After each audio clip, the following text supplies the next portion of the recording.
Okay, and then just if I want to pause on the slides here, or I think so. Maybe.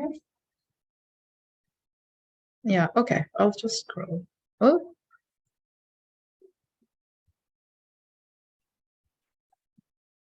I think I'll use this. Okay. Okay. Oh, good. Perfect. So welcome. It's a pleasure to be here today. Thank you for coming, and hello to everyone who is at home or in the office and who's also joining us this rainy evening. I'm Claudia Arana, and I'm an independent curator. And as Anna mentioned, this is the second workshop. And I'm very excited to share a lot about insights basically about how to approach galleries. And this kind of talk is meant to be also a conversation. So I'm happy to hear your thoughts and to try to solve all, your thoughts and questions you have about it, because I know it's something that a lot of people have asked me like over the years, like, how do we do this? And I just want to say that there is no like one way of doing things. I will just share my experience and my thoughts. So by any means, this is not extensive or it's not the only way, but I'm happy to share like my experience with you. So as Anna said, I'm a Latinx curator. I came to Canada like, I think around 7 years ago. Now it feels like a long time. And I have the opportunity to create like different shows and work different galleries with the city and to curate. And I have curated like different events as well. And for me, it's important to be mindful about how we are acknowledging our backgrounds and how is that something that is also embedded in artist work as well. So it's something that I always strive to highlight. And yeah, I guess my curatorial perspective and approach is very much centered on in between borders and thoughts and ideas of belonging. Okay, I'm just gonna do as like a quick recap from the first workshop, because I think that it's like for those who miss it or those who attended but don't remember a lot of things, they're gonna be like, it's gonna be very useful to. Oh, good point. Yeah, makes sense. This is a very sensitive track. Or let me just try. But if I hide it, I can't see people online. I'm gonna try to. Will these slides be available later? Yeah, the recording is gonna be available. If anyone wants the slides, I'm happy to share them. And I can provide those as well, for sure. Thank you. Okay, no problem. Okay, so I'm gonna start with that recap. But before I start, for anyone in the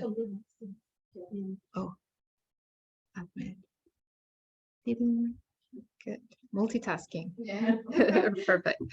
Does anyone who attended the previous workshop was here last time? You were here last time? You were online, okay. And yeah, I think I remember maybe seeing you, possibly. And does anyone who is online attended previously? I think Dawn, I remember seeing you. I might. I can't see the chat, but I think Anna's logging in, so you can let me know. Okay. Well, one of the first things that I mentioned on the first workshop is the importance of the point of view. And that's basically one of the things that curators really focus about. So yeah, like technique is interesting. And I'll mention why materials and techniques are really something that it's important, an important part of the process. But I think that at the very core is the point of view, is what the artist is trying to convey or share within their work. And I know that's a very hard question sometimes to ask to artists, because they are usually delving between like many themes or many concepts and many ideas. So it's not something that necessarily it's easy to share. Some people are really good at writing, some people they don't. But I think that ultimately what any curator will be focusing is what is behind the work and who is that person. I think that the artist comes first than the work itself. And for example, when I approach an artist, I am very respectful and very mindful that I'm basically entering someone else's universe. And there's a lot of things going on. And sometimes for the artist, it's like chaos, but when I enter, it's something like phenomenal. And I really appreciate when people really take the time to share something that they have done and to share like all the insights about that. So one thing that I have discovered over the years is that having those conversations with artists have helped them kind of figure out a little bit what is the point of view, what is behind those works. So I always find that it's a really like symbiotic kind of relationship in which I discover something that it's amazing and that I'm really glad that I'm able to be, meeting. But at the same time, I find that between those conversations, artists are also, they have the opportunity to speak out loud a lot of things, because I know that in creative process, sometimes you're silent or you're thinking a lot of things by yourself. But having that moment of expression, and not in a critical or judgmentary way, but just something very friendly and casual, really helps them like redefine that point of view, which is always changing, by the way. It's not something that needs to be fixed, right? Perfect. Okay.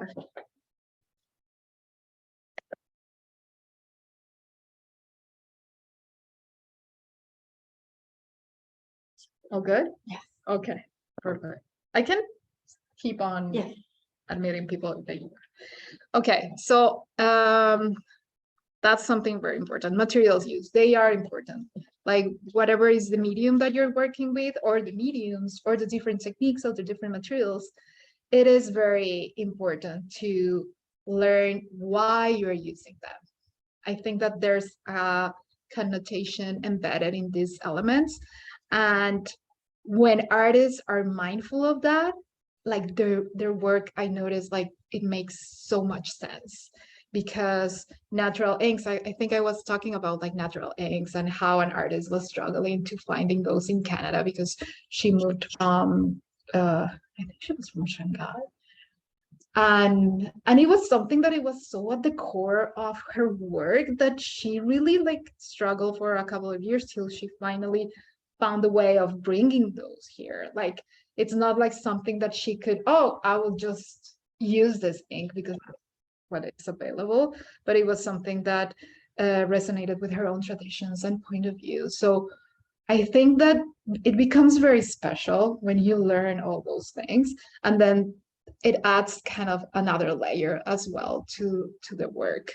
So I think that the way that you explain that in your portfolio or in a talk that you have with a critic or with a curator, it's very beneficial to understand your work.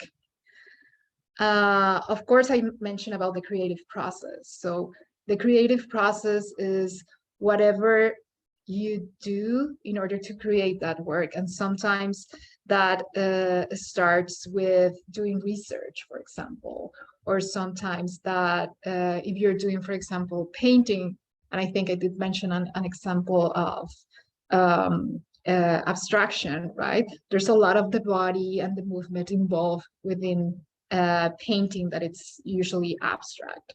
And that's something that I'm very like drawn to, like to understand how the body and the movement is involved in that creative process. So whatever it is, it's very interesting to highlight that, because it's also like part of your work. The way that you create your work, it's ultimately what it's, I mean, we're seeing the outcome, right? It's sometimes at the very last, like, okay, this is the finished work. But whatever happened before, it's going to really make stand or highlight or create a different level of connection if you have been able to share that as part of your work, not as something that it's behind it. Presentation. So I mentioned like the different ways of sharing your work. And nowadays, of course, we have a lot of digital resources, social media, and it's a huge thing for curators or critics or collectors or galleries, because you can find basically whatever, right? Like there are very few artists who really kind of say, no, I don't want to be part of it. And it's completely like, it's okay. But at the same time, it's going to be harder for us to find you in a way. So it is something that I think everyone struggles at different point and in different industries, because it's almost like having a second job, like really nurturing that Instagram account and building that website and all that. It's really time consuming. However, I have seen artists who have been able to introduce that as part of their workflow. So it's basically having the opportunity or being mindful about documenting your process and your work. So if you find a way to incorporate that within your workflow, then you're going to be fine. And it's not going to be like an extra layer that you need to add to your work. In terms of how that Instagram account or that website should look, I think there are different styles and different approaches, but I think that a lot of times artists like really want to show like their work like really nice and polished and finished and like perfect.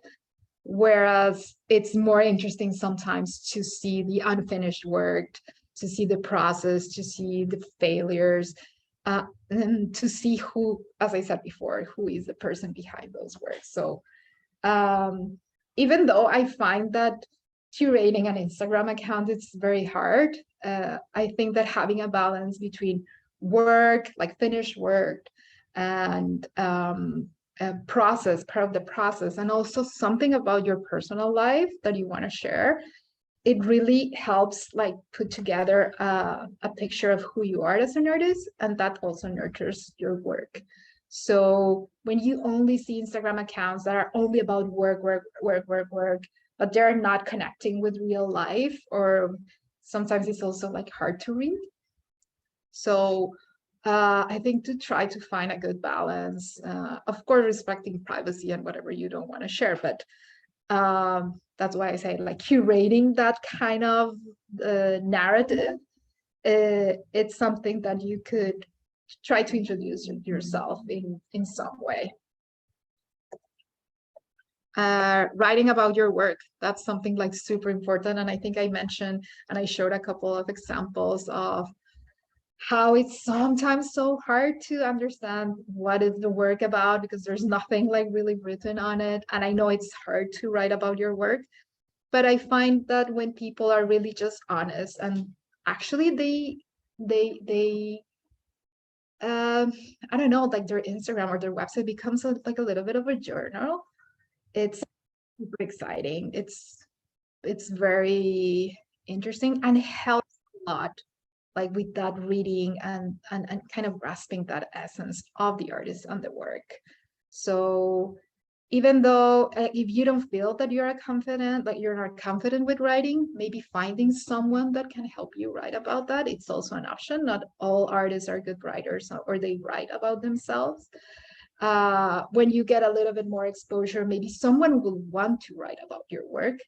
And even though I know it might be kind of frightening to get out there and say, hey, or approach a curator that is a writer. It's important. Not all curators write. That's also good to know. But there are even artists, or there are even friends or family that can help you kind of convey or put together, hey, this is what I did, or this project is about this. That's also another thing that sometimes I find that it's easier for people is to write about the work as a project, not as the final piece, right? Because that also adds for like a lot of tension. And because anyways, is everything is kind of part of a project, and sometimes that project evolves and transforms and mutates. So it's really interesting when you think like, okay, what I'm doing right now is, you can even frame it as a research. I am researching about, I don't know, even these emotions or these topics or these themes. So that helps a lot, like understanding the work. So I really encourage you to do that. So those are kind of the basics that I suggest for like building that portfolio, which is not only a portfolio, it's a way of creating your own I don't know, like the image, like how you want to be perceived, or how you want to establish that connection, the outside world, basically.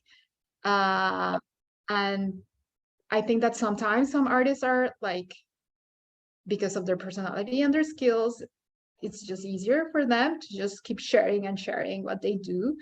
Where there are artists that sometimes are more reserved, and that's also okay. But whatever is your style, try to be honest with yourself, because nothing like really like creates like some kind of confusion more than trying to show something that you are not, or trying to in a way present things in a way that you ultimately you're not comfortable with.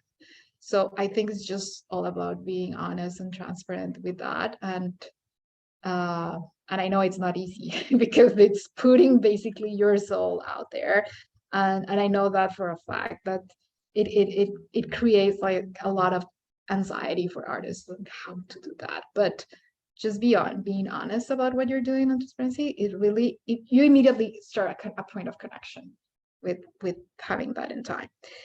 So let's think that the portfolio and all the things that I just mentioned is not something that it's like a requirement, and then once you have them, then you can start approaching like galleries or curators or other people.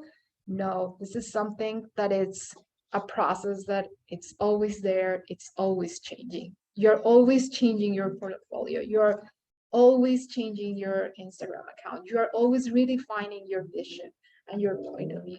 So don't ever think like, okay, I need to do this, and in order to finally be out and start like sharing your things. No, it's always a process that it's weighed with other things. So it's fine if it's never like finished.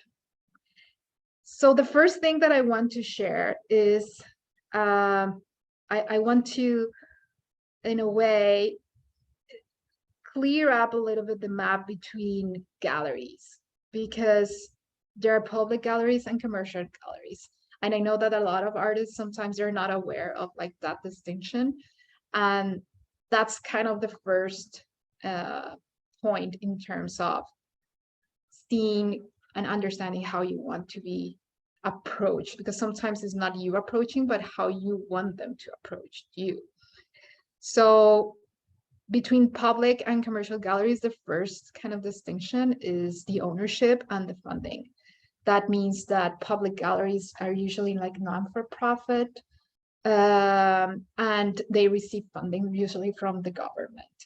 So that creates a completely different dynamic than a commercial gallery, because a commercial gallery, it's something that is usually like owned by like a private owner or a private like group of people, and it's really driven by sales. Like that's basically what they're looking for. So those are two completely different dynamics.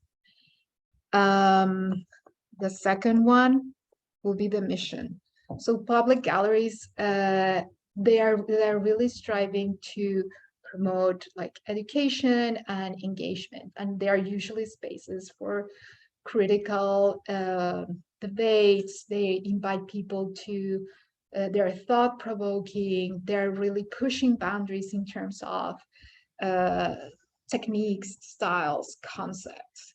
So I think that is an ideal space, like not having kind of that money thing attached to the work creates this kind of safe space for people to really create something and talk about things that are important through their work. Of course, as I said before, a commercial gallery will be interested in the market, so you know that art also becomes a commodity, and there are like really big corporations or people that are very wealthy that they actually buy art because they're buying economic assets. So it's a completely different game. And I want to say that that's a game that I'm not like fully aware how actually it functions, because I have been working with public galleries and that's like more aligned to my interests. But I think that understanding that it creates a notion of how to approach, who do you want to approach and who do you feel like confident like working with. Not to say that you can't work with both, because you could, and ideally, because like I am kind of a fan of, or not a fan, but I promoted that the starving artist is kind of a myth, that it shouldn't be like, we shouldn't keep on kind of prevailing or supporting. I think that artists deserve and have all the chances to be paid well and to have like a good quality of life. However, getting there, it's not easy, and it takes, for some people, it takes time. And yeah, so for me, what I appreciate is that when you don't have the rush of selling art, you are really focusing on the quality of art. You're really focusing on what is the art saying and what is the discourse behind it. So it's a different game. Exhibition and sales. So in a commercial gallery, you will see, of course, art exhibits. So you will have artworks being displayed. However, as I said before, the whole purpose of it is completely different. So it doesn't mean that a public gallery won't sell, but it's really rare, because in a way the public gallery becomes almost like a bridge between that audience or that public and the artist, without necessarily like representing them.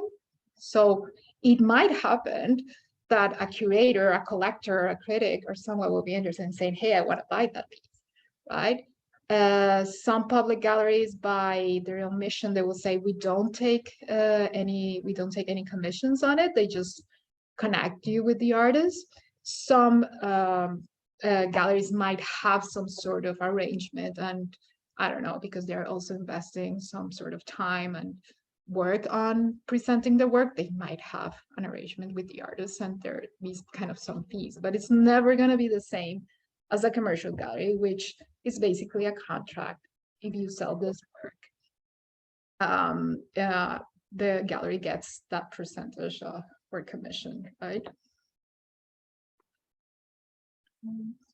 Yes. What's generally like the average for prices, like in terms of percentages? Oh, it's crazy. Sometimes it's like 40 or 30%.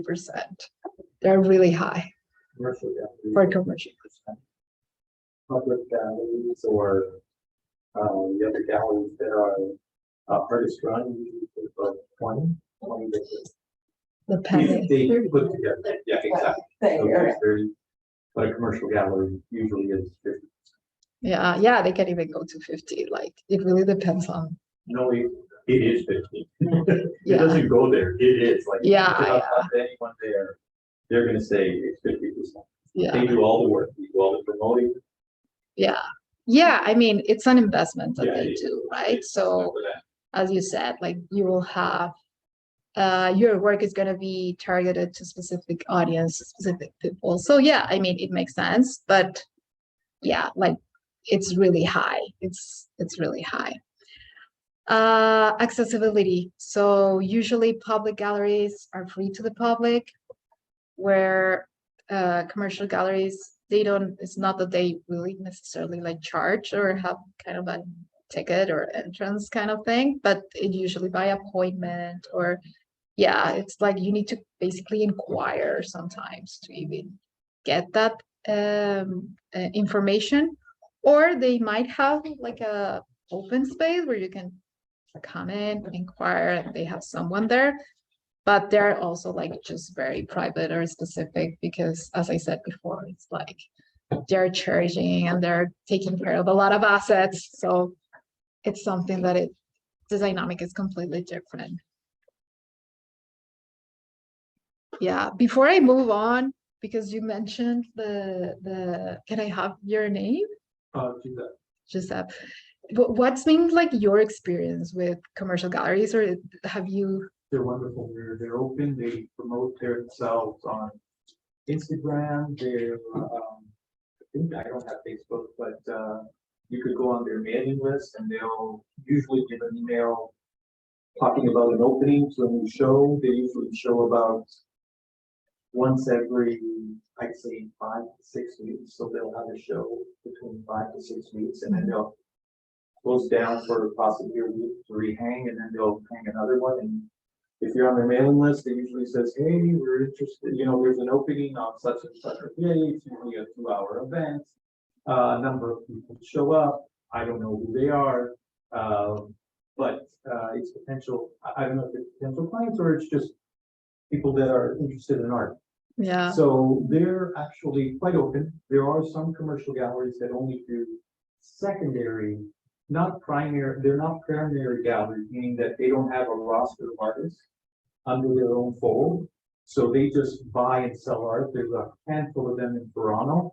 Those ones there sometimes are by appointment to go look at the art, but some of the commercial galleries also usually have either an art statement or someone that wrote something about the work, and on top of that, they usually have also a price list, so you can see how much they're charging for any specific piece. I think there's around 25 to 30 galleries in Toronto that are commercial.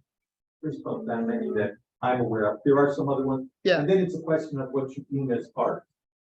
There's decorative art, and then there's art, let's call it highbrow art, which I'm not sure, but those are the ones where you're getting a lot of support, and those are the 50% or Yeah. where you have to build a relationship with the gallery owner, director, or whoever. Yeah. Presenting it. Yeah. Well, great. I hope, I don't know if people online were able to listen to Joseph, but it's a very interesting insight, and I'm glad you brought that point, and it looked like you have had like some experience with that. And yeah, as I said, it's great because when you're an artist and have that possibility, yeah, it's kind of, it takes a little bit off the artist's shoulder, promoting, right, showing the work, because it is a job, right? That's also why well, they have usually like this super like expensive rental spaces where they're in and all that.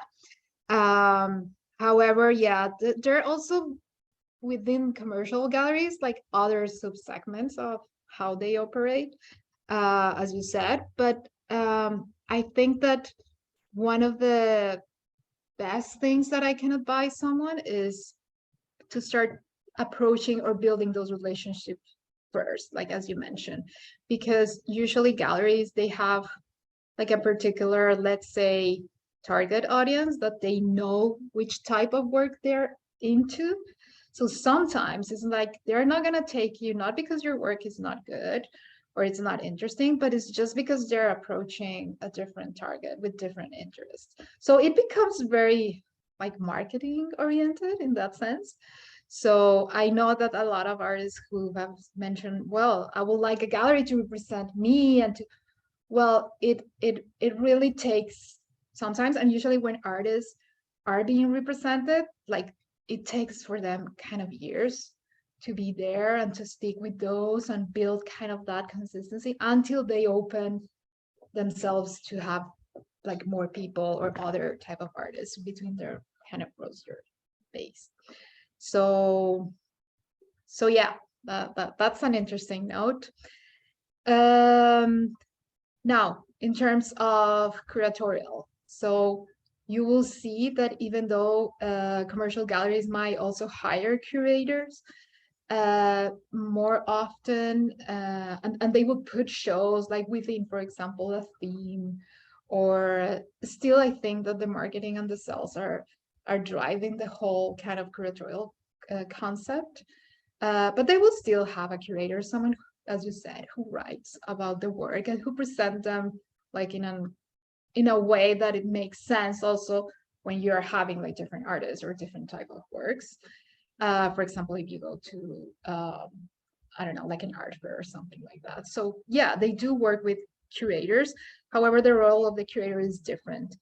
In a public gallery, the curator, it's a really creative person who is also trying to convey a message by arranging this group of works, right? So by trying to say, okay, the artist or the work, this work or this work and this work, they are offering like different points of view about this theme, and it's timely and it's critical because this or that, right?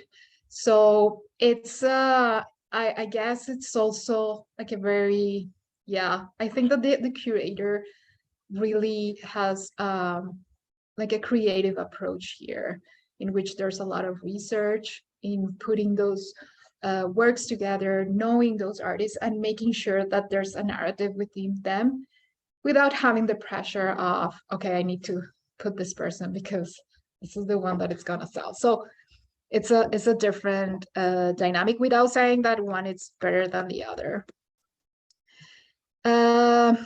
So one of the things that I've been asked many times is, okay, how do I get curators or galleries to see me, right? And it's a big question. And as I said before, there's no one way, not one only way of doing this. But what I have suggested, and in my experience being in Toronto and coming here and learning about the landscape from scratch, like not being born here, but coming and seeing, okay, how this works, is that Toronto particularly offers two very interesting arenas in which I think that artists get really well like it's not represented, but they get exposed. Thank you. They get very well exposed because of the high traffic, because of the way that it's been handled, and these are very, like, they have been years of them like providing this fair. So one is the Toronto Outdoor Fair, which I think you have known. And I know that they go through a jury process. So that's really good, because that's in a way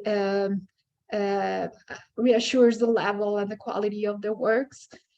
They have like different mediums. I mean, you can see jewelry, you can see crafts, you can see basically, and I think that they have been over the past couple of years even reinterpreting those kind of segments, because you can see also performance, and you can see now they had last year, 2 years ago, I don't know, with the pandemic it's difficult, but they had a really beautiful program for sculpture in public art.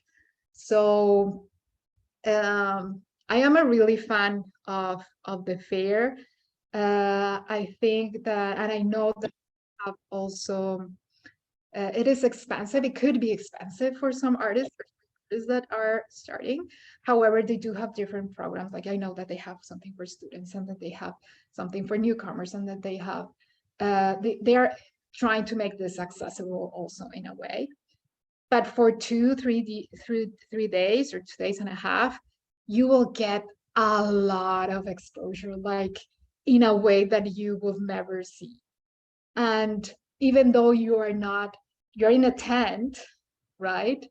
The quality of the public that you will get, because I know for a fact that curators go and see, and they want to know, okay, who is new this year, or they want to see, oh, I remember this artist from last year. I want to see how the work has been evolved. So, and also having the opportunity to be there and talk to the artists. That's also like something that you are not able to do every time when you're in a gallery, because usually the artist is not going to be there the whole time, right? So I think this is one of the best settings. They also have awards, and I appreciate that very much because I have the opportunity to talk to really interesting curators, critics, collectors, and actually the city collects works also every year. So it's a very interesting arena. So I think that in terms of how to approach a gallery, the question should be, where do I need to show up in order for them to see me? Not the other way around. Because like having an artist run gallery or nonprofit gallery or having a commercial gallery, it's really tough. It's really difficult. Even though you might receive funding from the government, it takes years for the government to actually say, okay, now you can receive this budget. Or it's something that it's really stressing for artists who have a dream of, we want to create something, really edgy and that really confronts a lot of things that are happening in the artist world.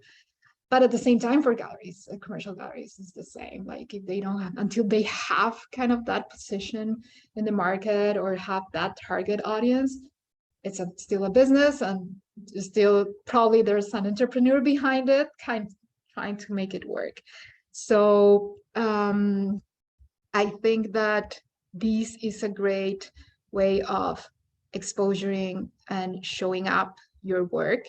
And the more opportunities you have to show your work and be open to those conversations, then your work is going to be seen, and then they are going to approach. It's really, and I'm going to talk about other. Oh, I didn't change the slide. Oh, okay, no, because I wanted before I move on to the other point that I want to touch. The other project, the other like scenario that I think that it's really important is the artist project as well. So this is an indoor setting. It could be presented in a like cleaner way than the outdoor, which is in the summer. You are literally sweating. Nothing really looks good because everything is kind of hanging, which is fine, which honestly, I think it's fine because people are really focusing on the work and on the artist, not in the, kind of stage that it's around, but it's really about that. So it's really like being naked, like with you, like you and the work. The artist project allows you to be a little bit more like, okay, I want to play with the booth. I want to play with the walls and how I want to display. And usually the best kind of presentations that I have seen, they are really minimal, like, and they are able to curate like really well the work in that particular place. So for those 2-3 days, and now they have versions online, which I'll talk about that later. I won't forget. But it's really an opportunity to be like a mini gallery, to have your own mini gallery, display your work, and be there and talk to like literally thousands of people and say, hey, this is me, this is what I'm doing, my project or my work, it's around this and that. For this occasion, I brought this because of it, but then I also have, I don't know, you have a laptop or you have something else where you can share like other things that you have been doing, but they really kind of curate what they're doing. Some artists, and I am going to say, it's really about your style, they just fill up the walls with works and they manage to sell them, which honestly, high five. It's totally okay. But as I said before, it really depends on the type of work and how you want to present yourself. So for some people, the artist project is just a venue where they will sell, just like the Toronto Adult Fair. And it's amazing that they are able to do that. However, for others, it's something like It's not necessarily I want to sell the work, I want to be seen, right? However, it's expensive. So we hope you sell, like really, really hope. We have a question. Karine, can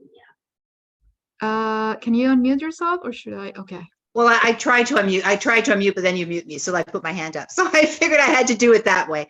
That's I good. was wondering, you mentioned that the Toronto Outdoor Show is juried in.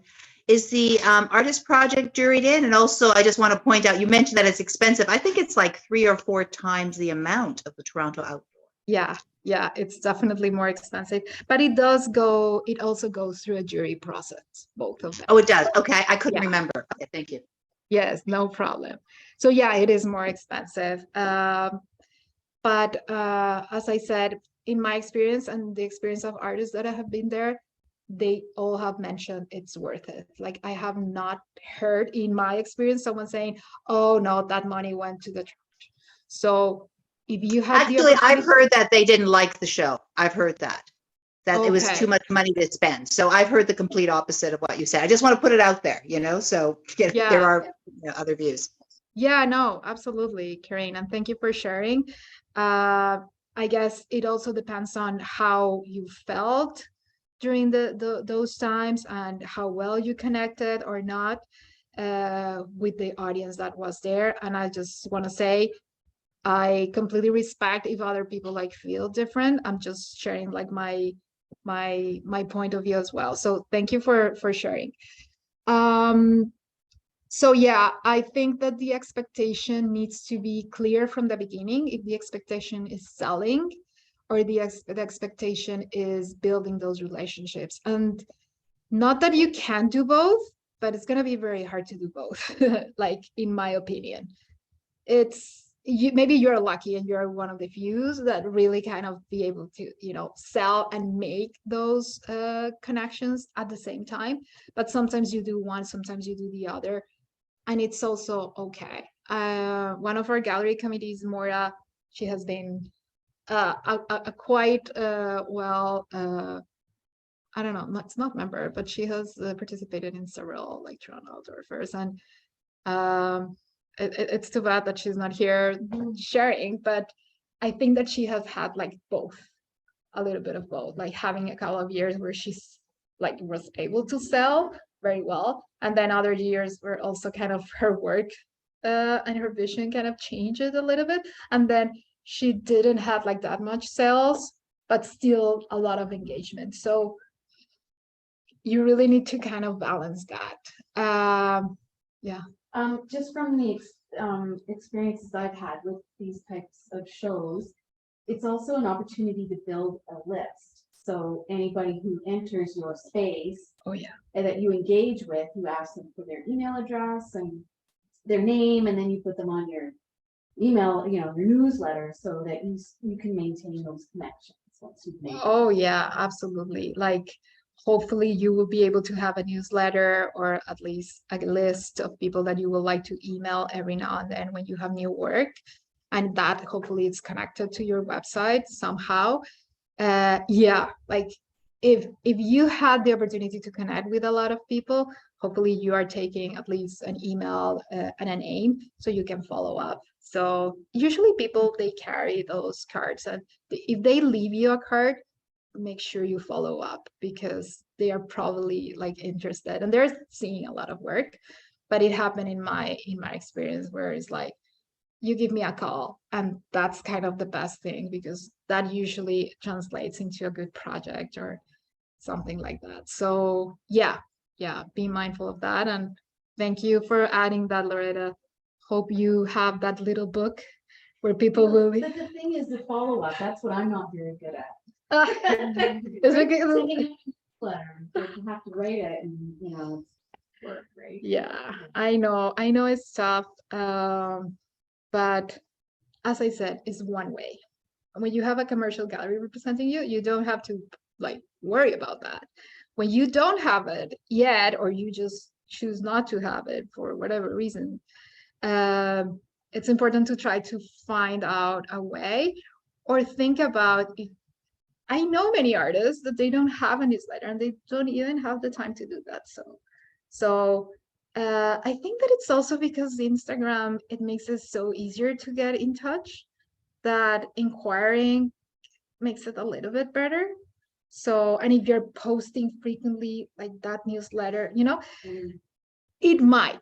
However, there's still people that will like to have delivered that into their inbox, and that's a really like important thing to consider if you have the chance.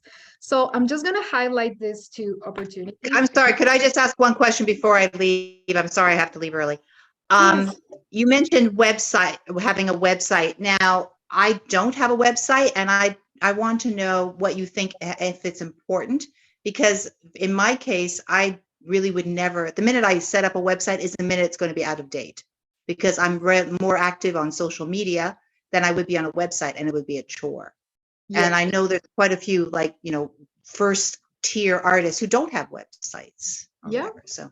Yeah, I totally agree with you. Like, I think that Instagram account and other social media platforms have taken like so much, have like they have basically over powered even websites. And I know artists that they don't have a website either because they don't have the time, or it's just something that they don't want to do.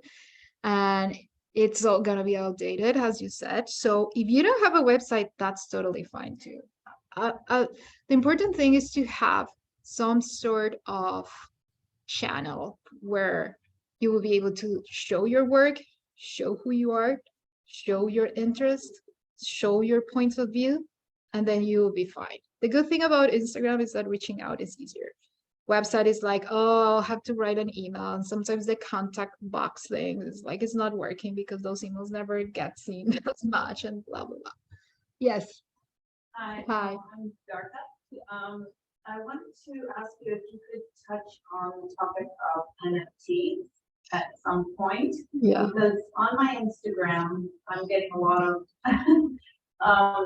questions and offers about that, and I sort of researched it a little bit, and whether that's the way art is going, or whether it's like scam, or Okay. I'll touch about that. If you want, I can touch that towards the end. It's a very important element within the whole market nowadays. However, like, I'm not an expert in that field, but I can give you my insights of how artists are dealing with that. And it also depends on the type of work that you're doing. So there are works that are more suitable to become NFTs than others. But yeah, I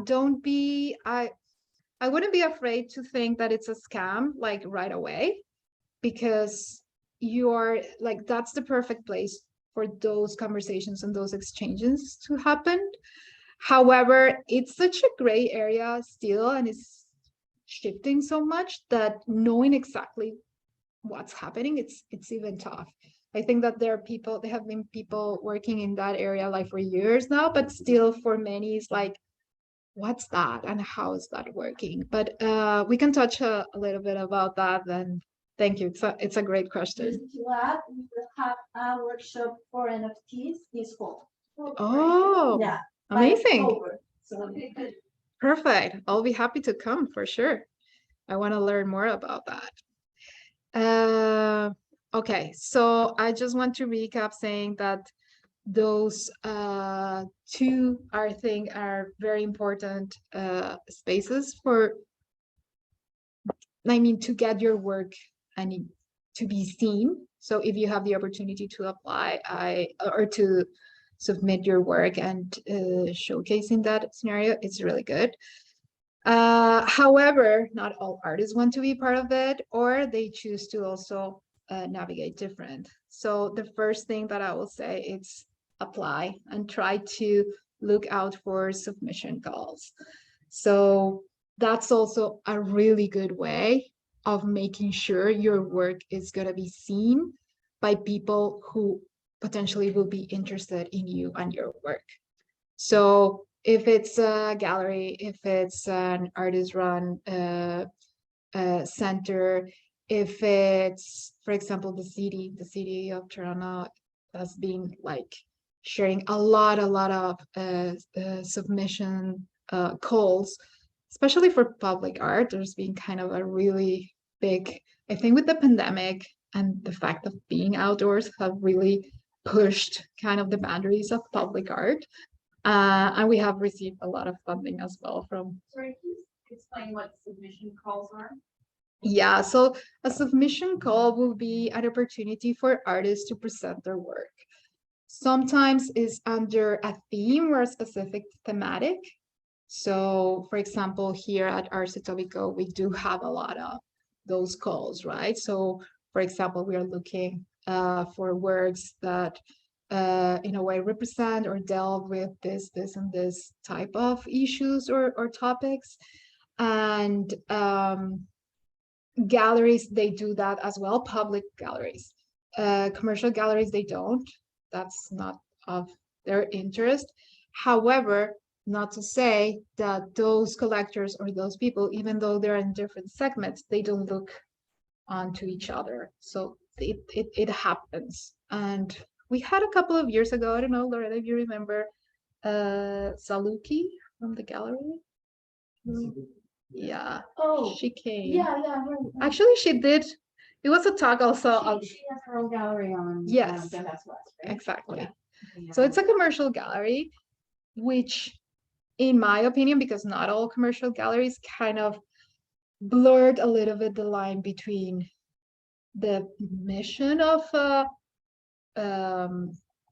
commercial and public gallery. So Juliana Saluki, her name is, I know, she's Italian. yeah, Saluk. But actually she had a talk here at Arts Etobicoke a couple of years ago, and it was very similar to this. Like a lot of artists came that day saying, hey, how do we get, representation or a spot like in a gallery like yours? So I noticed that she was in a very like tough position of saying, this is a one-person company, maximum two. So it's really her behind those walls, trying to move those works around, dealing with her connections, her contacts, having probably like one coordinator or one assistant behind, paying a really high rent for that space. However, she was, for example, or that gallery has been included in different maps where you will find also public galleries. So that's why I think it was very smart for her, because, and also the type of artists that she has been representing are artists that you have seen also in public galleries. So that's where you see, oh, okay, there is a connection between these two. And then it's possible for an artist to be represented in a gallery like Saluki, that it's commercial, even though you have had your work exhibited many times in public galleries. So that's a good example that I can share. So Yeah. I have a quick question for you. So you curate for public galleries, correct? Yeah, that's been my Are you experience. part of Arts Etobicoke, or you're part of a different gallery, like different organization? I am part of the gallery committee at Arts Etobicoke, which that means that I support Arts Etobicoke in the way that they're running the shows, or for example, I have been a jury when we have had submission calls. The artist, Yes, the winner of the jury function. exactly. Yes. Oh, his. Oh, amazing. Oh, congrats. I was hoping to come there today, but because of the weather and other issues, I couldn't make it. So I decided to join online. So I apologize, I couldn't make it. It would have Yeah. been great to meet you in person. Yeah, no, my pleasure. So the next question I had is that, would you be touching on like how private galleries work, or like how do you submit to private galleries, or I guess. Yeah, well, the thing and what I have been trying to say, and I'll be a little bit more clear on that soon, is that commercial and private galleries, they really like they're really not that open to be reached out. Like, especially, for example, I'm gonna share, like, if you ever go to an art fair, that's the worst moment to approach a gallerist. Like, just don't do it, because at that point, they have been planning for months that show, that moment. It's really expensive also for them to be there. And they have a plan of, okay, this is what we're showing, and all their energy and their focus is there. So if you try to approach and say, hey, I'm an artist and I would like to be, considered, they're not gonna listen. Like, they're just not there in that moment. Every private or commercial gallery has their own, as I said before, has their own interest and has their own connection. So meaning they might not be interested in your work or not reach out, not because your work is not interesting or is not good. It's just that it's not a good fit, For right? the gallery. So what I have been trying to say throughout the conversation is that it shouldn't be you asking, like, I think that the question needs to be reframed, and it's not how do I reach out to specifically like private and commercial galleries, not how do I reach out, but how do I want to be seen. How do I get them to reach out to me? Okay. Yes, exactly. And the way that you present your work and the way that you, for example, if you have been part of this show, if you got that award, for example, Arts Etobicoke, it's also has been part of the Scotiabank Contact Festival. That's also a great, and I should have included. That's also a great place if you're a photo-based or lens-based artist, because of the people who is behind looking at those works, the people who are behind determine, the different awards and all that. So that's a great place also. And Yeah. I will include it in my presentation later. So yeah, that's kind of my perspective. And especially, like, as I said, I don't have a direct contact with commercial or private galleries, but I do know for a fact that they are not going to accept. It's going to be very rare if they accept, like, for you approach and they will say yes. They receive daily thousands of portfolios and dossiers, and they are really looking into what they're really on their interests. So Yep. yeah. Makes sense. Okay. Okay, well, I hope we can see in person on other application, like occasion, and congrats. Thank you. Yeah, I would love to get your thoughts on the show that you are witnessing right now. So we can Absolutely. I got in and I haven't had the chance. I hope that at the end I'll have a chance to take a look, because I just came in and I was just talking with Anna. But for sure, I'll take a look, and I'm always happy to talk to artists. So whenever you want to reach out, I'm happy to, do that. Okay, thank you. So, can I ask you one question? Like, Sure. all these fairs, don't you think it's just exploiting artists, actually, to be very frank? Because you are going out there doing all the work, and they are selling the tickets to, people coming to see your art. And you don't know there's no guaranteed sale, there's no guaranteed connection. So I'm not, I'm just putting it out there. It's just so crazy. Yeah. Into all this, galleries are accepting your portfolios. Like, what is this? I hear you, Richa, and you are not the first artist in feeling that and saying that. And actually, I did wrote that there are many international opportunities to apply online, but be mindful of scams and high submission fees, because it happens. So if you are looking for a fair to participate, you have to do your research very well.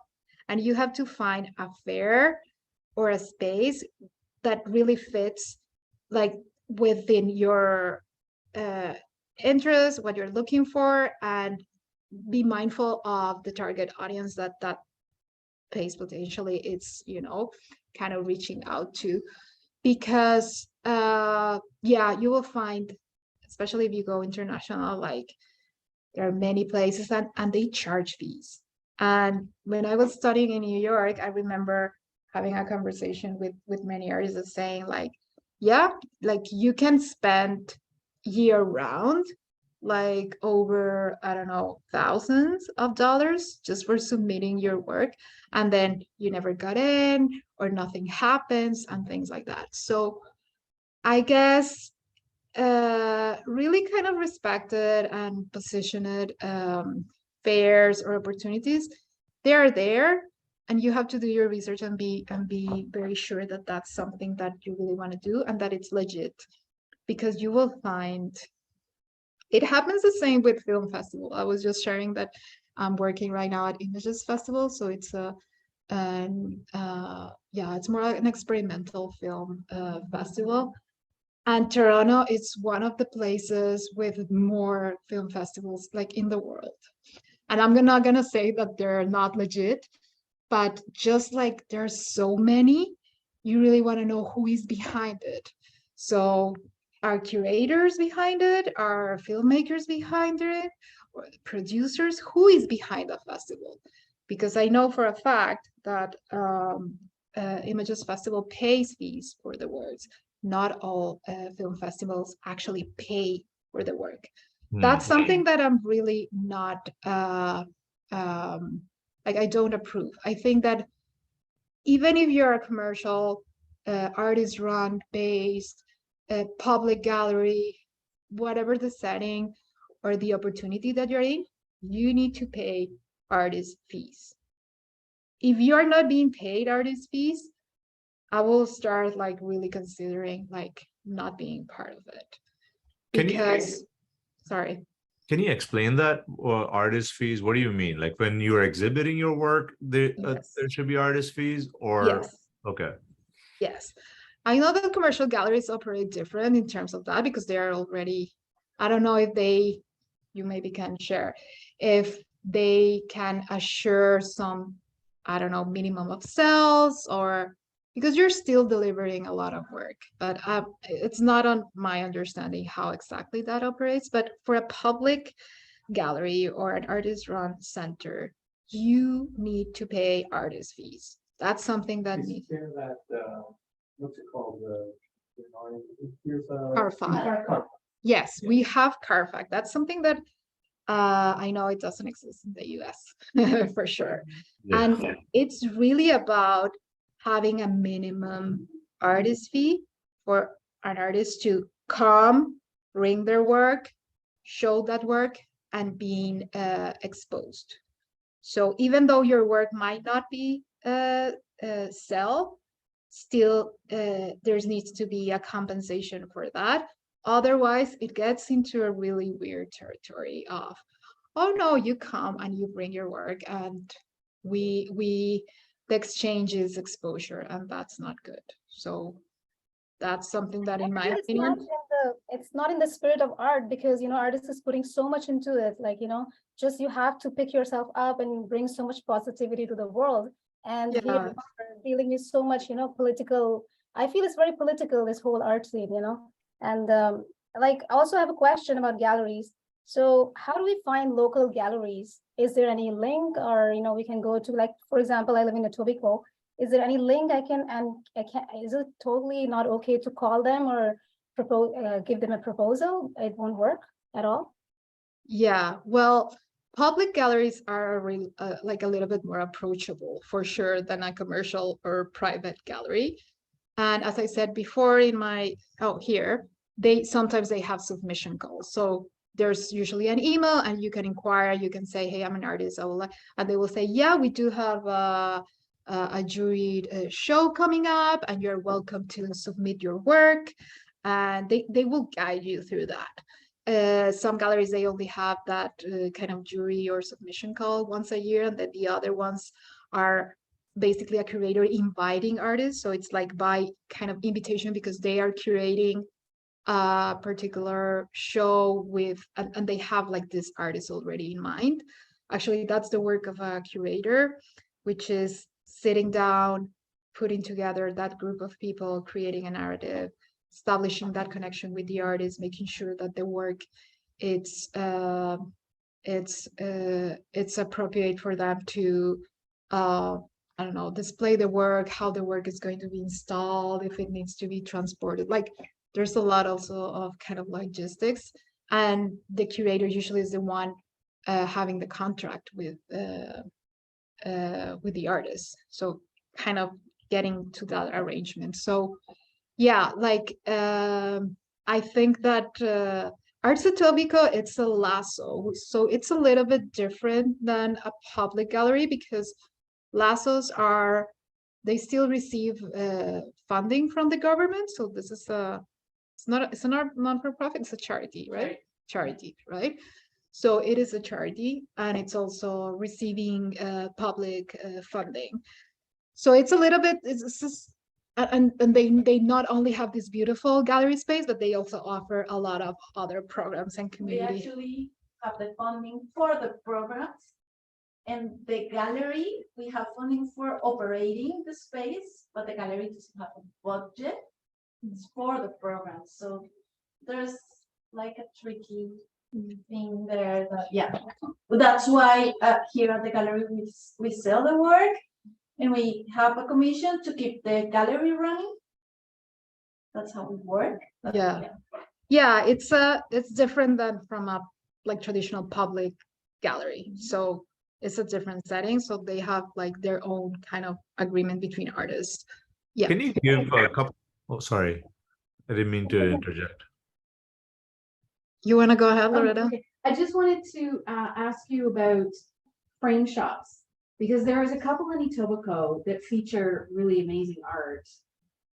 They do. Yeah. I have seen them. Yeah, and what your thoughts on those, like they're frame shops, people go, that's how they, I guess, they earn, support themselves, but they also support artists. Yeah.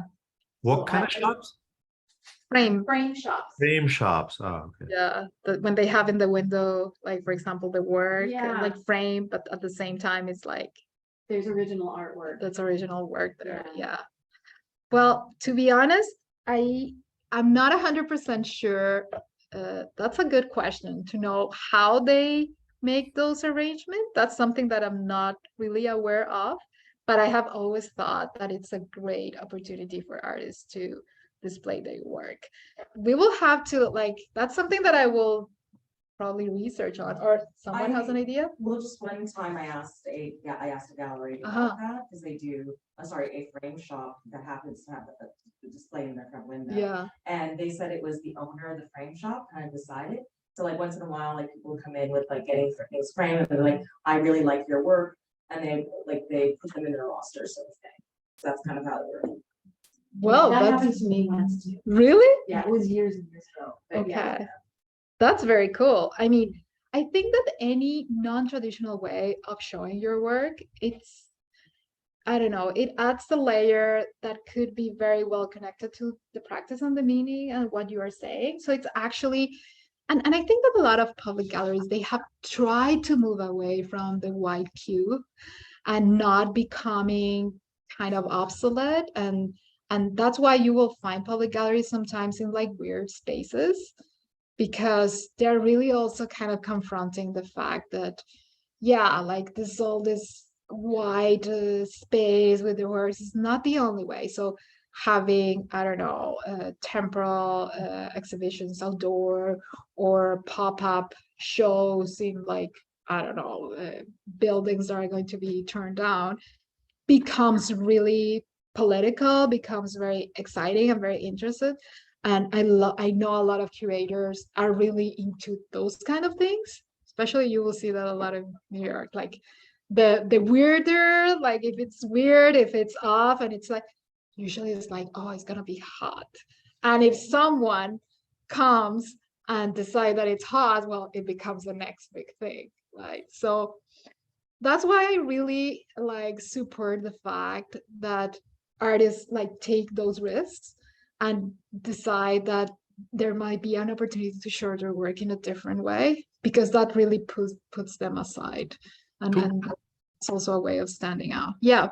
So two quick questions, one regarding what you just said, and then one going back to public galleries.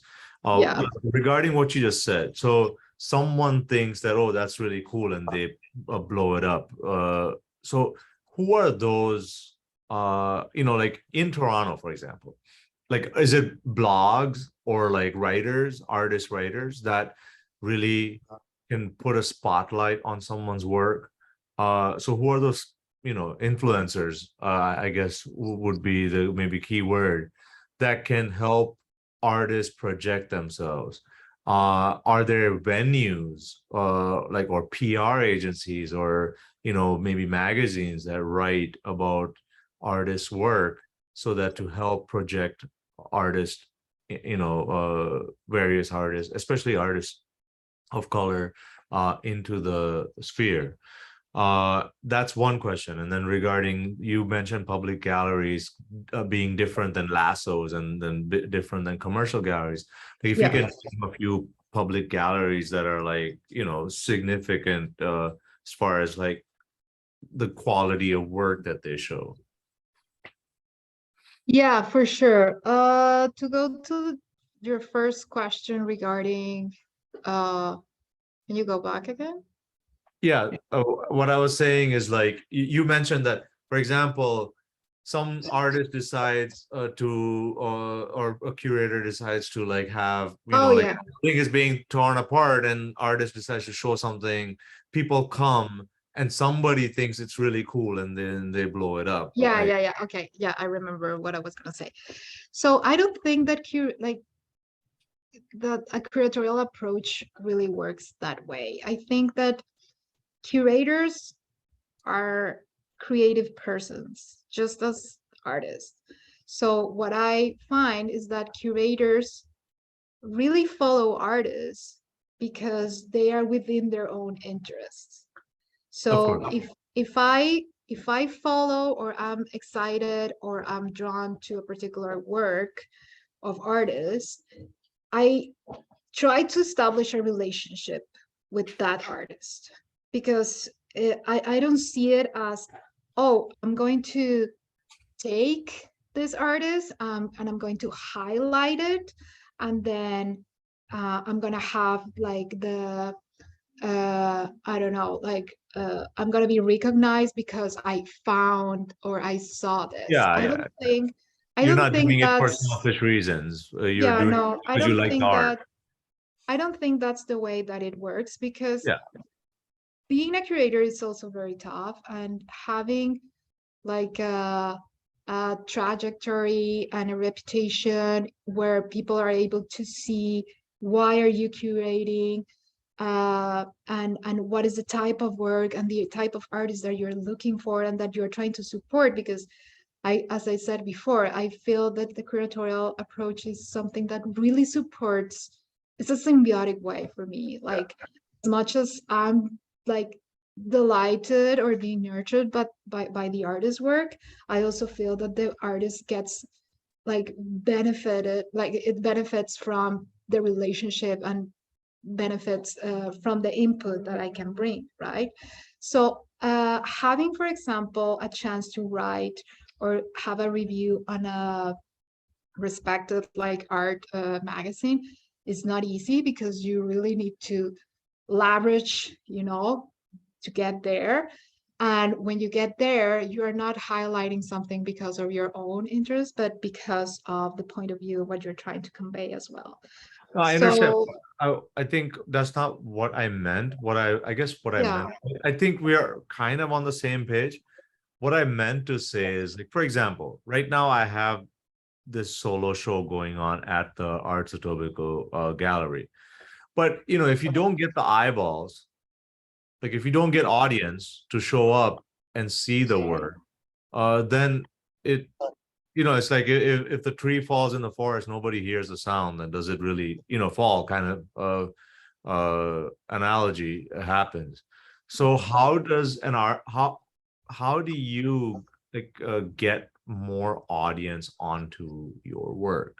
That's what I meant. Besides, curators seeing the value in your work and involving you in a show, that's great. But how can artists be more proactive? yeah. And Well, get I think that the way that you're doing it is the way that it really makes sense, because it's putting yourself out there, just like how you're doing here. Yep. It's looking out for those opportunities, is asking those questions. Those are all the things that I think artists should be doing, because that's the way, for example, that's the way, this is my first time looking at your work, right? And I haven't even seen it like in detail. So if you weren't here, well, I don't know if I had, seen your work in course. person. Yeah. So what I'm trying to say is that it's a journey, right? It's something that it needs to be, leveraged. And the more opportunities you have that make sense for you to show your work, go ahead and do it. That's why what I'm trying to do with highlighting, your Instagram account or your website or showing up into these particular places. I think that those are all things that might help you get those eyeballs. Yes, But definitely. it's not only the eyeballs, is meeting with the people and having those conversations. That's why what I mentioned earlier about the Toronto Outdoor Fair and the Artist Project and the contact, the Scotiabank contest. Sorry, contest? No, it's a contest, right? It's no, they do have the submissions. Yeah, they do. Only certain locations though.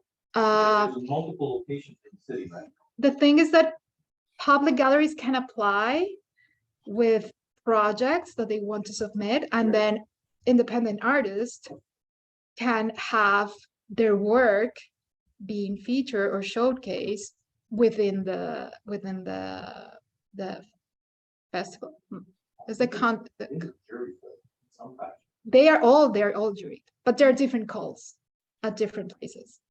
Right. Yeah. So you have like a mix of both. Right. So it has to be photo-based.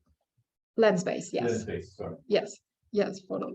I'm doing this here as well, so it's, I got space that I put in the window, so it's like, you don't have to, if it's an independent space that's not part of the gallery, is like a separate division for that. Right. Yeah. So what happens is that it's not really, it's kind of like a subsidiary of the main show, right? But they promote it, I think. Right? They promote it. So it was on their list of saying, it's not Yeah. a show. It's like when you go to Art Basel and there's 5 other fairs at the same time, or you go Exactly. to the Venice Biennale and Yeah. there's a whole bunch of other Yeah, and a whole bunch of other shows, because there's a lot of people that are looking at Yeah, stuff. exactly. This just launched this Monday.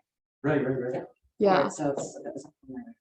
exactly. So you get the catalog and you Right. will see all the different like venues that are hosting like the Scotia, the contact thing. And actually I curated the first show that the Arts at Tobico was part of for the with Birna and Ellie. It was like 2018, 19. Oh my God. Pre-pandemic. And it was the first time of this last of being part of that. And that was also a great opportunity for me. So you see, I think that's where we understand also that this is a very interesting relationship, because I was able to work with 2 amazing artists, and I was able myself to also be part of it and get that exposure and get that basically like recognition of, oh, okay, I have created something that was also part of Contact. So that's when I say, like, how do I get out there and how do I get seen? Well, it's doing all those things until you finally start meeting people and talking to people and meeting people and talking to people. And then it's like, oh, wow, this is all kind of making sense. So yeah. I just want to move forward. Yes, sir. No, it's fine. All questions. And I'm glad that this has become like very interactive, and that was meant to be like that way, and all points of view. Like I'm trying to be like as much like balanced and objective, because we all have like different opinions and backgrounds and situations. And when artists say, no, I hated this, or that didn't help, I tend to listen, and I tend to understand when things work for someone and when things they don't work. And it also applied to myself. There are things that have worked for me and things that have not. So it's totally cool. Be ready. So one of the things that I have noticed a lot is that sometimes I find an opportunity to meet an artist or to see something, and then I try to find their website or I try to find their Instagram, and and I can't find anything. So I'm not saying that you need to have your website or your Instagram 100% updated. I think that no one does because of its nature.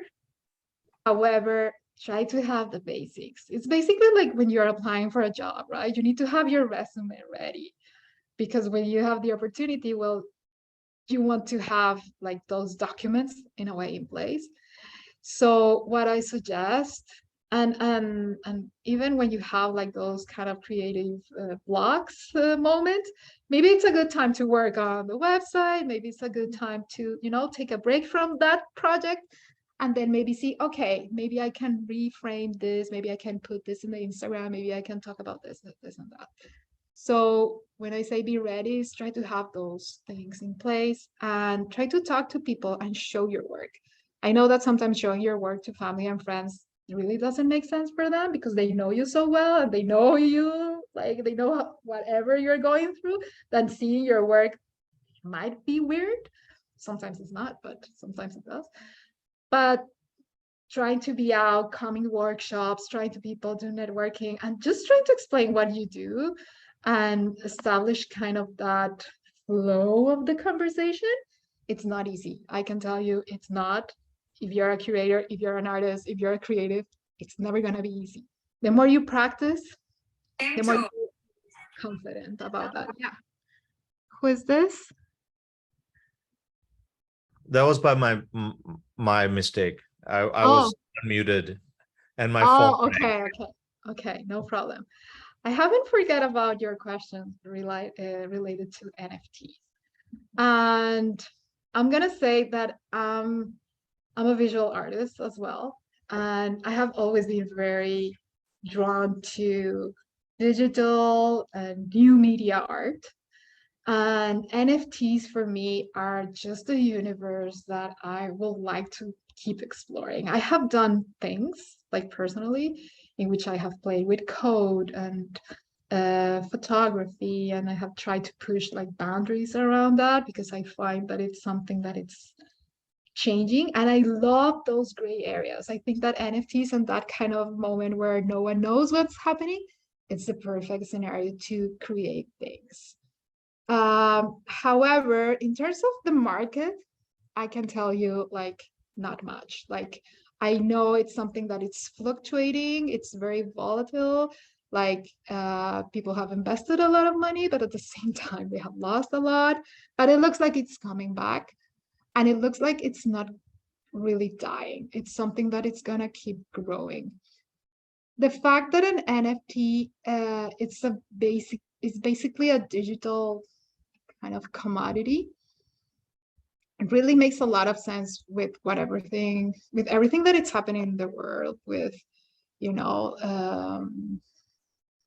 with the metaverses and all that, like this kind of parallel universe in which we are already kind of living, right? Between Zoom, between a screen, between virtual and real life and all that. So if people are approaching, I will be very interested. Like what I will gonna share is my opinion about that. If I was approached, like when I participated in the Toronto Outdoor Fair and I was doing all this digital photo and code-based work.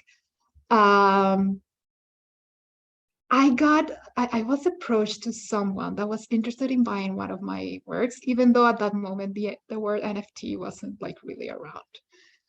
And this person tried to buy, like he was asking me to buy the work online. And at that moment, I remember I didn't even have like a payment kind of online thing. And I worked around that and I managed to finally add something to the website. So, but then I noticed that this person wasn't like the payment wasn't going through and he kept sharing like different credit card numbers and different addresses, and then I was like, wow, this is it never it never like consolidated into nothing, and then I got just tired of replying and trying to make it work because I thought like maybe it's a scam. Maybe it was, but what I was, yeah, They're mostly scams. yeah. I would say like 90% of them are scams too, like until later on this fall. Like, I mean, I was involved in it like what 2-3 years ago before the bubble crash, but it's a bubble. It crashed like mid last year. Like, and everyone who's in it right now are generally individuals who don't understand how ownership of art or digital assets work. So they're individuals who want to get involved in selling and trading, but don't understand like the fact that they don't own the image. So people right click on things. It's like they're younger people that are investing in it. And it's a weird landscape, which people should stay away from for a few months, I think. Like Really? yeah, it's weird. Like I was doing it, I had stuff in OpenSea and like, did the thing, and it was okay for a bit, but then too many people got into it and I didn't understand what they were doing, and it's just a crazy mess, and most of it is scam. But Well, what happened? I get messages, DMs, like my Instagram, people like, I want to make you an NFT, like Yeah. collection of your stuff. And if you look at them. That really carefully- they wanted to make an NFT from Yeah. your work? Well, they Yeah. take your image and Yeah. they digitize it, then they say that they own it, they sell it, right? And then they just want to trade it, hopefully get some Bitcoin or. But then the whole thing is that they don't understand, like, in terms of in the real world images, like, so for example, that painting. You buy the painting, but you still can't use it in, like, say, a movie, put that to the artist and use it that like that. Like, in terms of they think that if they buy the NFT, that they own it in, like, perpetually in all its formats, which isn't exactly where it's at right now.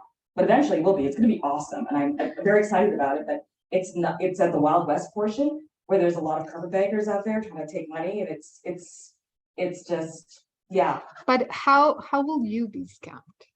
Well, that they take your time, they take your energy, and then they That's also don't, huge. they don't pay for you what it's worth. They assume that they own all of it. If you were to sell the image to like a magazine, they own the image for producing it in certain, like certain contracts, but then, Like an image stock kind of thing. exactly, but they don't operate with the same rules. Mhm. Eventually they will, because it will become a proper industry, but right Yeah. now, it's too wild, yeah. Yeah, is that I'm just wondering, when I read about it, they said that it's mostly for digital art, but I'm being approached about my like actual art and my photography, which I don't understand because, but like, they said that it's more beneficial for digital artists rather than, Yeah. the normal types. Yeah, the rather than work that Yeah. needs to be digitized or something like that?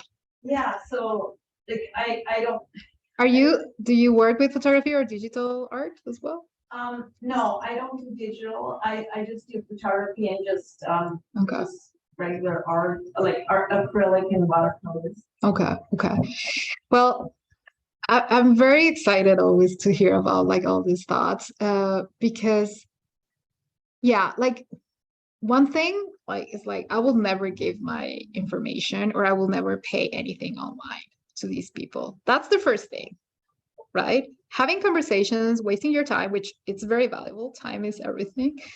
It's not great. However, I think that because it's shifting so much, if we don't get like I will still have conversations with these kind of people, just to see where they can get to. Like I know that I can be scammed in terms of I'm not giving my information, I'm not paying for anything because I know it's not true.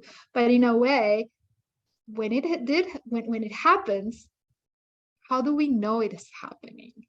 You know what I Because mean? you can explain it, though. Like there's rules and there's actual ways to like this, and there, you can explain it to a person without being I vague. As soon as you talk it in serial, like, oh, In it's the kinda art like market, it's really hard to know if there are rules in terms of pricing, in terms of who's It's making very those rules. opaque. No, it's very opaque. It in is. that, it's very,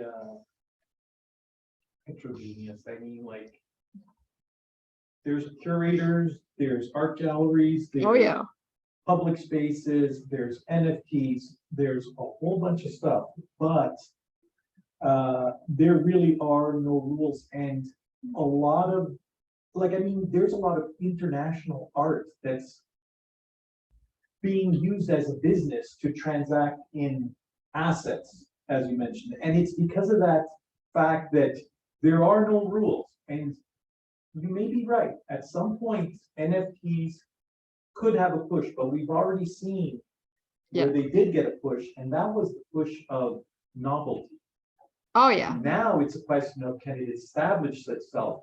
And that's with the truth of everything. And absolutely, you could say, Like well, Bitcoins and all that. that's like in the 1900s when there was the Academy and, you know, there was the show of the Refusé, right? I mean, everybody was looking for the novelty. And today it could be worth something, but we won't find out Till till later. probably a long time. I know. later. So I we know, don't it's gonna be, That could make it exciting. it is, like, my opinion, I'm excited about it. I'm not saying you should invest on that. I'm not, I want to make it clear. I'm just coming from an approach of someone who doesn't know enough about that, but I'm curious about it. And I'm curious to know where it's going and how can artists benefit. Because I think that the landscape in terms of e-commerce has changed so much that it should benefit artists. So if we at least are open to seeing how things are changing and working, maybe we can find ways of getting also, you know, that, yeah, being benefit, because that's the way that everything is being sold right now. Like everything is sold like on e-commerce, like everything. Like it's really few Right, things. but the nature of NFTs is that they're not sold for currency, they're sold for Bitcoins, for Assets. Yeah. for cryptocurrency. cryptocurrencies. So there's a good possibility that the people that created cryptocurrency are latching onto art as an image Oh, yeah. so that they could validate the use of cryptocurrency. Because, you know, like, who's gonna believe in cryptocurrency? Like, I mean, it's in the ether, Like who's right? going to And- live in and- money? Yeah. So the thing that an artist should do is if he does get into NFTs, if he does get paid in Ethereum, Bitcoin, or whatever, and you can see that certain art platforms of NFTs only deal with certain currencies, different cryptocurrencies, in which case you have to be extremely careful. And probably the best thing you can do is, once you sell one, is to cash out. Convert the. I think the Ethereum bottom to line cash. for me is in order to be safe, is how those kind of currencies are being cashed, because still the economy is really based on, right, cash, not on cryptocurrencies. Well, They're saying that's where it's heading. That's where it, like, that's where all the NFTs, that's where it's being sold for. And it's, Yeah. a lot of it is, I didn't want to be all mean about it, but it's, a lot of it is for yeah, other, you know, for other activities to like, to Sure. validate the monies. Right, like, I mean, you gotta understand, there's some people that bought the crypto at very cheap prices, then the value of the crypto Yeah. stuff, stocks, yeah, then, exactly, but they can't unwind the crypto. But no, what they could do is that they could buy an NFT, and then the NFT validates the crypto value, in which case they sell the NFT, and then they start converting the crypto. And the reason that the NFT market collapsed was at the same time that the cryptocurrency collapsed, was because there was people that are trying to cash out catch everything, up. So. I Yeah, know- that's I know how that the banks person- go to The the person banking, that yeah, purchased the Big Beeple project for millions and millions, that's millions of cryptocurrency value. However, if you look at that same price in cryptocurrency today, if the person didn't cash out at 69 million, then he might have a fraction of that today. In which case, you have to really wonder who's using who and for what reason. And interesting. And with speculators who message like people on Instagram, us on Instagram, I do lens-based like a lens-based artwork as well. Some of it is literally a scam to get your information for your wallets. So like, what happens? You have to Oh, put that's money, not you have good. to send them your wallet information. And if you don't understand how the deepness of how that works, they will take your wallet, they can take all of your money out of your wallet. So they can even, you get paid in it, and then things all done and they can take your money away. I'm That's just not wondering- It's- Sorry, I'm just wondering if it's like, if it's like trading, you could, trade for yourself and buy your own cryptocurrency and do it yourself instead of having these That's people that what- are approaching you. Yeah, that's what I did about 2 years ago. That's right. See, yeah, but it's also, it's, you know, it's a lot of work and stuff, and then you have to make, it's like, it's stock market, you have to keep an eye on your actual, your thing, and it's a huge thing. It's a lot of work. It's a lot of work that's It's literally- early in the process, but it's gonna be fantastic, and I totally believe in it. But I just believe that right now it's too much of a spec market. I kind of like the art to be real, like on the wall, just for that reason, because it's already difficult enough to make art on the wall and try to sell it. That if you start going into this crypto world and you're not familiar with it, and really, like, I mean, Yeah. we're very comfortable with cash. Mhm. We're comfortable with credit cards. But when you start talking crypto, You I know, leave everybody to the, you know, caveat emptor. Please be aware of what you're doing. Yeah. and It's Yeah. unsecured. Everyone understand, they can take Well, all your money at any point. I think we all look forward for that workshop in the fall Yeah, exactly. I know. because we can Because definitely, there are some platforms, though. There are a couple platforms. oh yeah, For NFT. and wallets and but all I- that, yeah. Yeah, Also some really cool things that they're doing with NFT. I'm like, I'm just telling you cautious, but I'm all for it.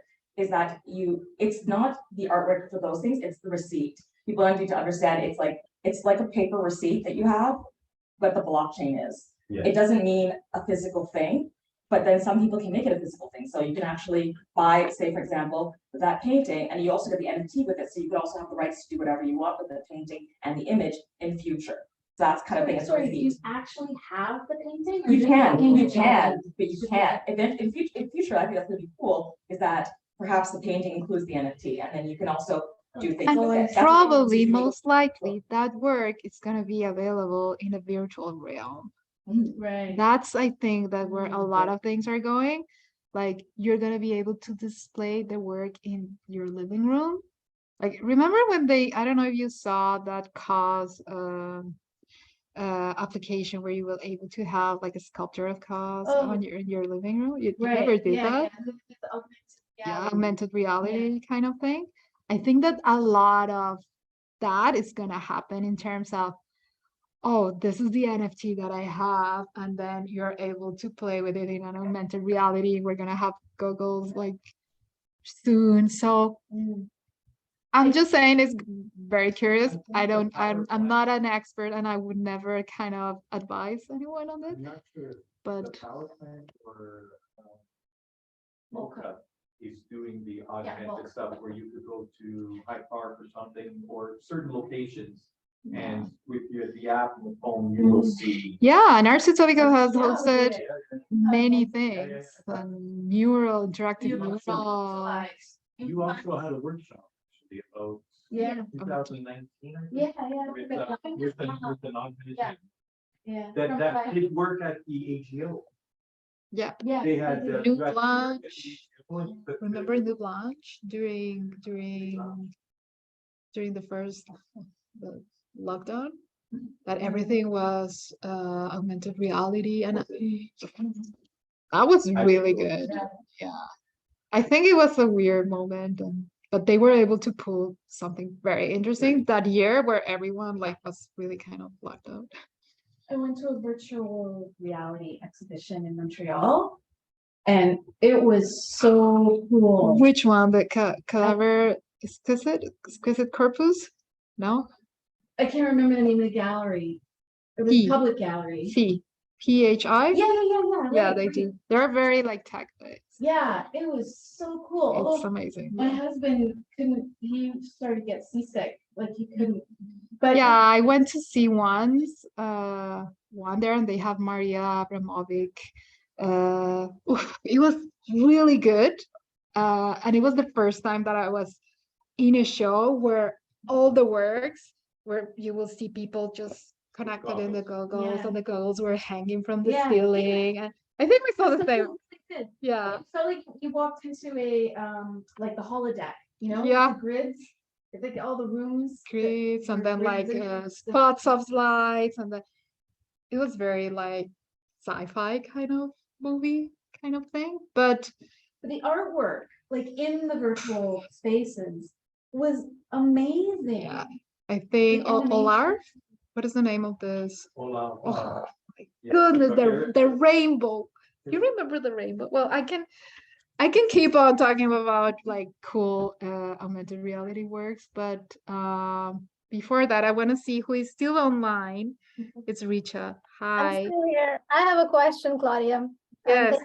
Thank you today. I joined in a bit late, but really nice to, nice Good to hear you talk about all these things and, giving us so much information. Yeah, no. Do you have another question you want to ask? Yeah, I have just one question that I haven't had I had a public, art show like 10 years ago or something.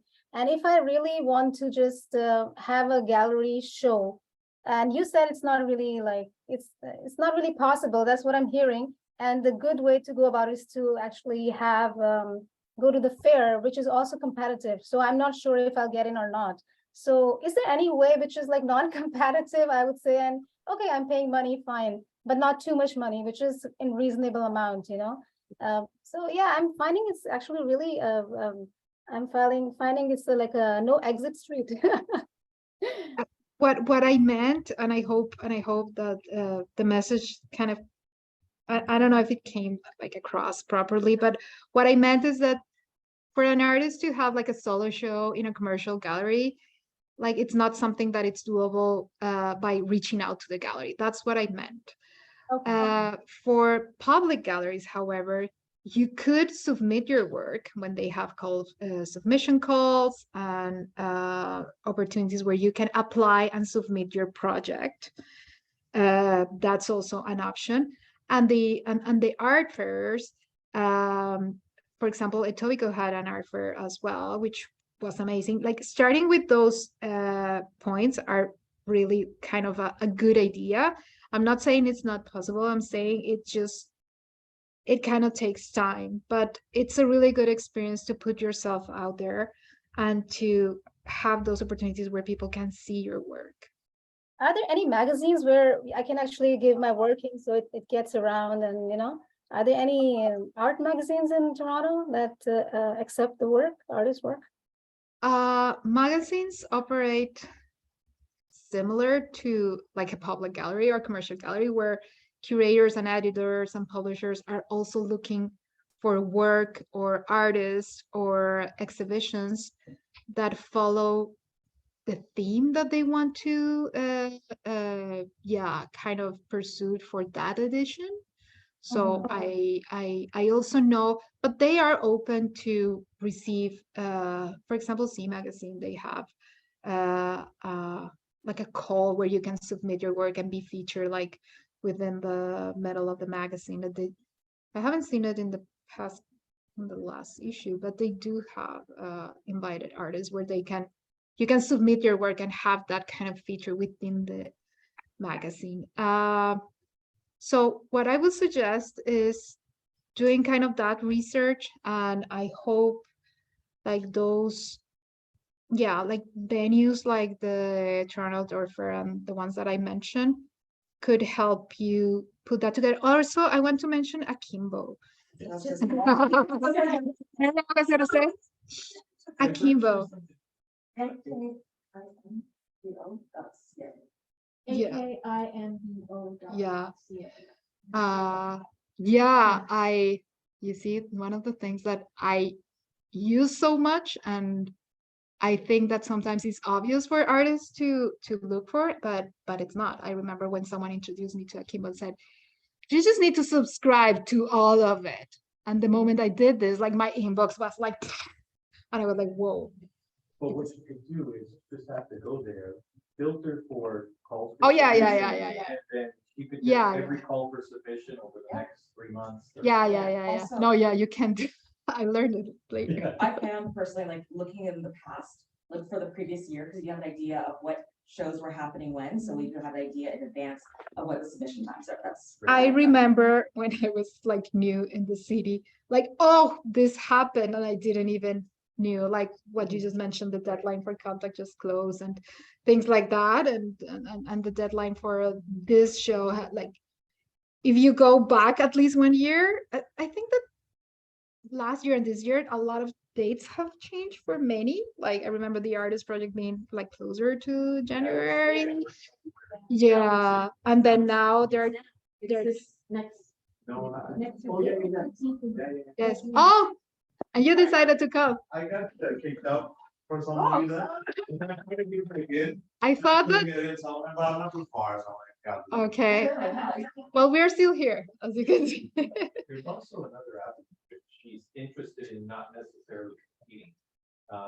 Because Akimbo has calls for submissions, which usually have jury calls. You could go to an artist-run center, someplace like Gallery 1313, Propeller, and you could submit a portfolio, they'll review it, and then you become one of the members of the gallery, and I believe they give you a space for 2 weeks or Yeah, something. You pay $600, $700, $800, but you get a space. Yeah, but you to have show. to pay $100 a month to be a member. I know, but you know what? Like, I mean, if you don't want to compete, and you don't want, but you want to show. Yeah. you have Yeah, to so- pay. Yeah. You like- gotta pay. Yeah, you can go to the artist project and you get a whole bunch of people, or you go to. Yeah. Like, if that's not the avenue you want to go, then. But there's it's an always option. Artists, yeah, there's And- artist run centers that Yes, you could try to become a member of. and Yes, then you I do pay a totally fee, agree. And maybe it's like, ends up being like $2,000, but you get a space for. I think it's 2 And their weeks. marketing. Yeah. Yeah, and they, because they are known that they have a bit of. a I have helped artists run centers build those moments because I think they're important. Like I am a true believer that those efforts really pay off. So it feels like on your end that it's not going anywhere, nobody's seeing this, but it does, believe me. Like even when I started, like no one knew me. Like I'm a newcomer. English is my second language. Yes, I had the opportunity to study in Europe. However, it's like this is completely new. Like I don't know no one. And putting myself out there was like really trying to meet artists, helping them. Okay, let's put together a show. Let's start from scratch and building there. So it is possible. And I have seen artists go like this. So it's not easy, but all the questions are good. And as long as you keep on being consistent, it will happen.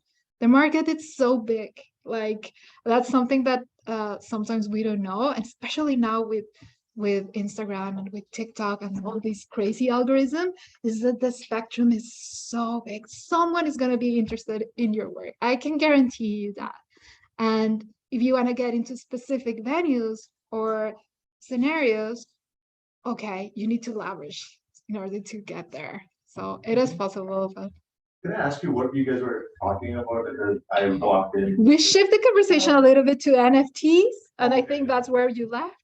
And then we came back because Richa had a question regarding like which other like opportunities can she find, whether that they're not like that competitive, but still she wants to show her work. I have some Good. suggestions too that are really affordable.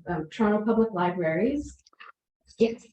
and Nielsen Park Creative Arts Center. They have they rent their space really affordable. And also the Etobicoke Civic Center. Yes. They just had a call. Recently I Yeah, saw it in a yeah, camera. yeah. Yeah. Yeah. Yeah. So they're really. And I have seen curators looking at works there. So believe me, it's worth it. Like even though it's a artisan center or community kind of base center, it's still it's good. It's good. Nielsen Park, you said? Yeah. Yeah, they have 3 spaces. They have a really big space. Which might be like $1,000.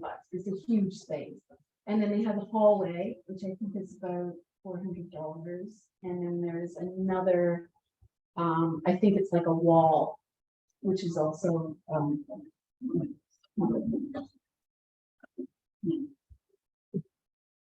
Yeah. So, and we mentioned Akimbo. Are you receiving Recently subscribe? came in touch with that. Okay. Artreach.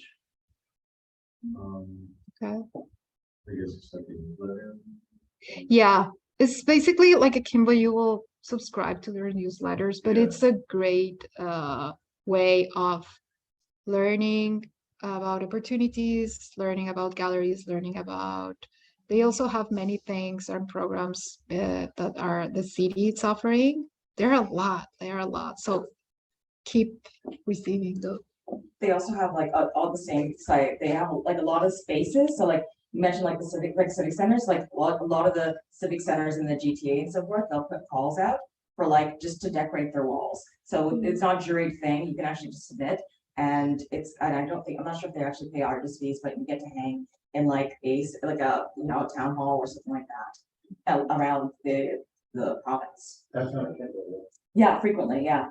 Oh, sorry, there's also Hello Art Canada. Hello Art. Oh, yeah. Whereas, so they're an organization that partners with businesses, restaurants and office buildings or whatever. And these businesses rent artwork. So, or they create the space. I'm not sure how they make money. I think they rent your artwork. But so it's a big database, it's all online. You can go in and submit your work as part of their database. And then like a restaurant is looking for artwork to hang. They'll go through the database and say, oh, I really like these guys, and they want to show your work and then potentially sell your work. And then a portion of your the fee go towards the Hello Art Canada, the commission. Have you guys found a resource to find speakers? Maybe I can ask this afterwards. Yeah. Once you're done. Yeah. For studios, there's Akin. Yeah, AKIN. AKIN. And they're all over the city, but there's very- one in Etobicoke down by the lake. Yeah. Shore, I think. You can sign up for their newsletters because they're constantly kind of opening new and closing one and then opening one because they operate in like settings that are going to be renovated or demolished, like, so Yeah. they have like that space for a couple of years, but they're very affordable. Oh, there's Before- also, it's on Norseman. It used to be the Lips and Shirt Factory. I don't know if you've ever familiar with that. Anyway, Downing Street Group developed the space. They took over the space, and it's sort of a design hub. And there's design businesses in there, but in the basement, they rent their studios. Big white building on Norseman. I think I know what you're talking about, co-working space, but Well, they have the co-working space as well, that's on Advance, Yeah. but then the Lips and Shirt Makers, they redeveloped that. In the Norseman, and it's fairly recent. Yeah. So. Yeah, me too. Me Yeah. too. But thank you so much for coming and thank you for the conversation. I think that when it's like this interactive, it's so much fun. I know, and- I feel like we should just like, have a night where we can just. We like, are hang out. going to, yeah, we're planning that. We are actually going to send a survey to see the needs of the artists, but we are planning to have one night of opening, one night of workshop as we are having, and another networking night. So we can have conversations with other artists. We are planning to have that from May on. One each month. So yeah, that's happening.